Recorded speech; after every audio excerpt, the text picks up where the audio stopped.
গত বেশ কয়েকদিন ধরে অন্তর্বর্তী সরকারের পক্ষ থেকে সারা দেশে গণভোট নিয়ে প্রচারণা শুরু করে সরকার। প্রথমে সরকারের পক্ষ থেকে শুধুমাত্র গণভোট নিয়ে নিরপেক্ষ অবস্থান থেকে প্রচারণা শুরু করে। পরে অবশ্য সে অবস্থা থেকে সরে এসে সরাসরি গণভোটে হ্যাঁ ভোটের প্রচারণা শুরু করে।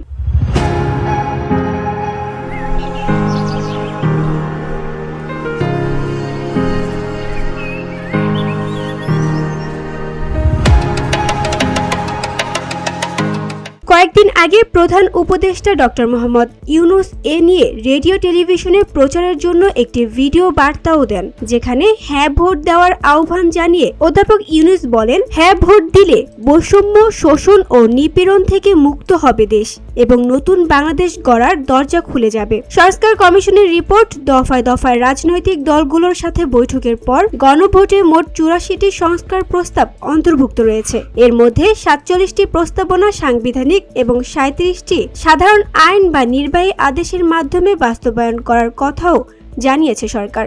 আগামী 12ই ফেব্রুয়ারি জাতীয় সংসদ নির্বাচনের দিনেই অনুষ্ঠিত হবে গণভোট।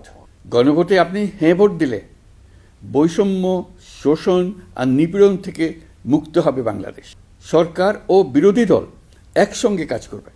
সরকার ইচ্ছামতো সংবিধান পরিবর্তন করতে পারবে না। গুরুত্বপূর্ণ পরিবর্তনের জন্য জনগণের সম্মতি নিতে হবে এবং এরকম আরও কিছু গুরুত্বপূর্ণ প্রস্তাব এর মধ্যে রয়েছে।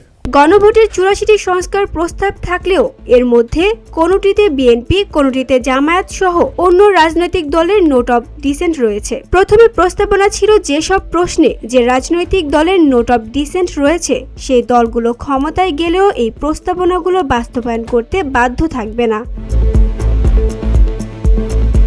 তবে শেষ পর্যন্ত এই নিয়ে সমাধানে ব্যর্থ হয়ে গণভোটের সিদ্ধান্ত নেয় সরকার। গণভোটে হ্যাঁ জয় পেলে আগামী সংসদে এই 84টি ধারা বাস্তবায়নে বাধ্য থাকবে, আর যদি জয় না পায় তাহলে জুলাই সনদ কার্যকর হবে না।